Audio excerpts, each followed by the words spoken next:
As cyber attacks become a central part of international warfare, militaries around the world are turning to private sector companies as partners and allies. Cybersecurity is one of, if not the most threatening element of our national security risk picture. And it's not quite so obvious that we need the United States military to be there to defend. We need the government to operate more effectively with the private sector, yet we still have not figured out how to work together.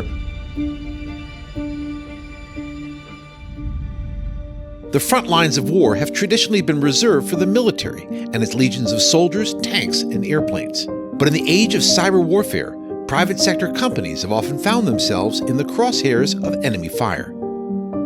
So a couple of years ago, I looked at how cyber conflict has changed over the decades, and I found that few, if any, of the major cyber conflicts up through about 2013 had been decisively resolved by governments. In almost every case, it had been the private sector that had the decisive role.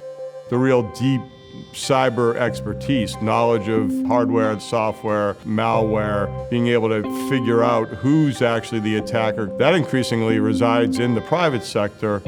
Think about Google and Microsoft, Verizon, AT&T, Deutsche Telekom, NTT. These companies that are able to work at massive scales across the entire internet to solve cybersecurity problems before they happen or respond afterwards. And when governments try and do those things, they're generally not too successful.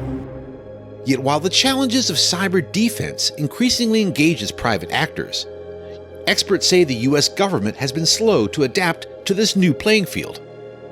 One of the thorniest issues that the United States has been having to work through over the last 20 years is what to do when the attack isn't a cybercrime group or a lone hacker, but the military or intelligence forces of a nation state.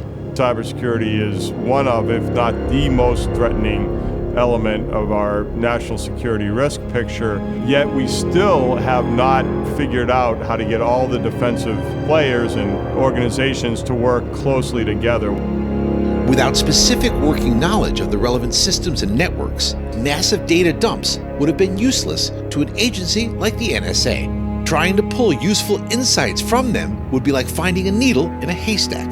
Yet experts still believe that the government has an important role to play in cyber defense, even if it's not the leading role. Governments bring other strengths. They tend to have larger budgets and can stay and work on hard problems for years. Governments in some areas have more legitimacy, and of course the government has access to the other levers of power.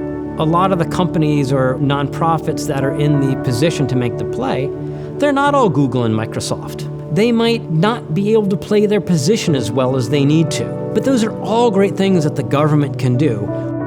Under the Clinton administration, the U.S. began to invite the private sector into the national cyber defense discussion. However, critics say this initial outreach didn't go far enough. Information sharing has been one of the original ways that we've tried to solve this problem, going back to the mid-1990s. There was a vision that if you did this at scale, if you automated it, our shields would be cued to where the attacks were happening right now, and that we'd be much, much safer. Around 2000, 2001, the conversations were all around what database fields will we share between banks to better defend ourselves. And that never really was going to work. And yet that's what we have done consistently for the past 25 years. And then around once a quarter, the world would regularly get hit by worms and viruses that were ravaging the banks.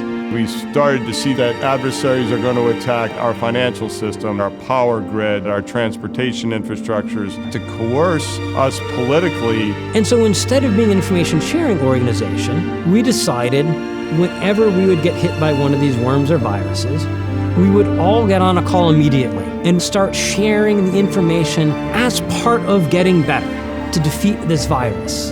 And these were fierce competitors: Goldman Sachs, Morgan Stanley, JP Morgan, Wells Fargo. And even though they were deep competitors, we would share this information as part of the process of collaborating to get out of this crisis. To promote cyber collaboration, the U.S. Senate passed the Cybersecurity Information Sharing Act in 2015. The act took years in development to get through Congress. The notion was to make the private sector comfortable that antitrust concerns were not going to be litigated against them if they were to share information. The law, known as the CISA, provided legal immunity to companies sharing private company data about cyber threats, vulnerabilities, and damages with the government. In return, CISA required the intelligence community to share more information with the private sector. CISA's passage marked a new stage in cross-sector cyber partnerships. What helped further was technologies called sticks and taxi, so that instead of having to send emails with information, it was machine-readable formats that could automatically get loaded in to our defensive systems, so that there was no seam between sharing information and defending against adversaries. Not long after, the CEOs of 8 major banks brought their formidable cybersecurity power together under one roof.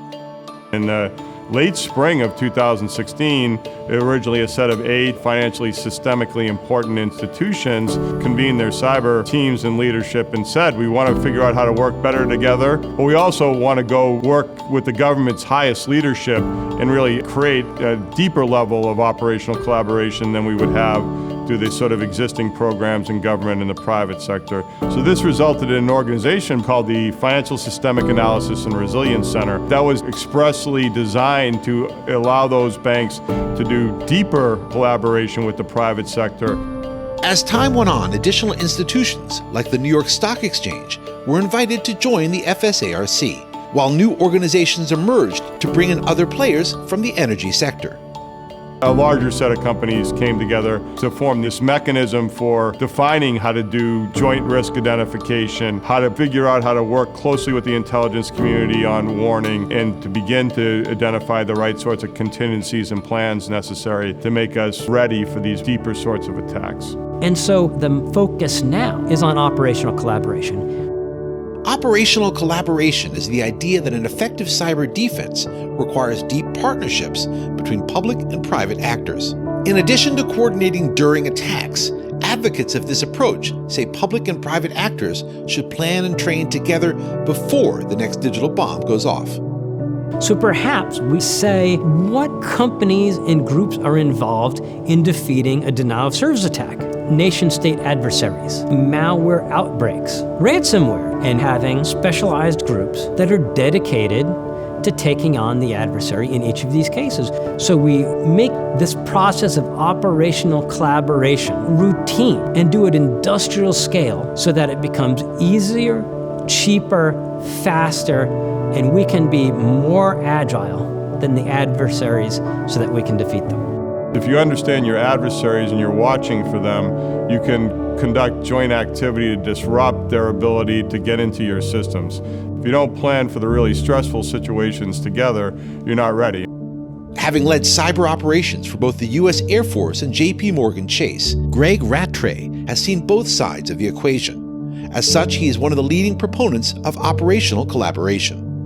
There's 4 major categories of activities that make up operational collaboration. The first is joint risk identification, which is to agree what are the risks, particularly when it comes to critical infrastructure, so that both sides understand which things are of priority in order to build defenses and in terms of response and recovery.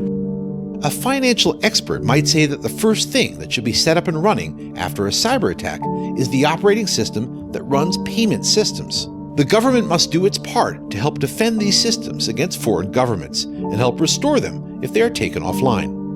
The financial services sector understands the payment system, which the average government intelligence analyst doesn't. If you take it a notch further, this could be called contingency planning, identifying the nature of attacks that could occur, guided by what the government and the intelligence agencies understand about adversaries. And the final term, disruptive operations, means if you understand your adversaries and you're watching for them, you can conduct joint activity to disrupt their ability to get into your systems. And the classic examples now are botnet takedowns.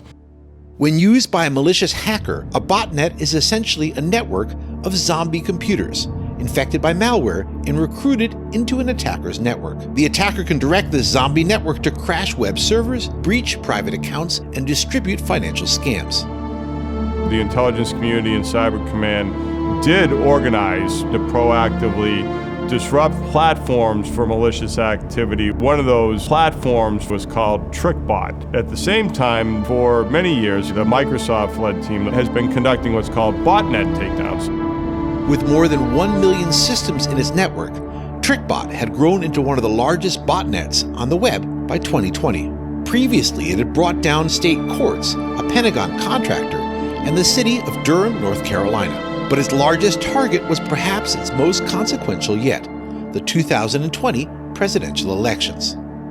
As we came up to the 2020 election, the real threat of interference by foreign powers was front of mind. The national security community and Microsoft both conducted actions against TrickBot to diminish its capabilities to cause election interference.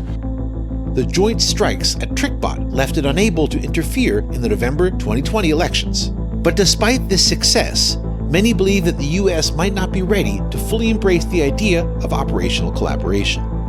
Americans are interesting in that they're more scared about the government having information, at least until recently, than private sector companies. Other areas around the world think it's more natural for companies to collaborate with government on matters of security. We could look to allies like the United Kingdom, the Israelis, countries like Estonia, who recognize cloud providers and digital platforms as part of the national security system. Some say certain privacy restrictions and America's traditional separation of its private actors from its national defense make it more difficult for the country to effectively fend off cyber attacks. Under most interpretations of the European General Data Protection Regulation, GDPR, things like IP addresses are arguably protected information. But if you're a cybersecurity person, you need to share IP addresses in a pretty rapid, constant fashion. From the private sector side, it is not a natural act to talk to the government about the damages you may have suffered from an attack. There's also the long-standing reluctance by the working level to share information because they'll get in trouble. People have to be shown that working with the FBI or the intelligence community allow you to help protect customers. For most business executives, there's value in that and not just risk of more regulation or government interference.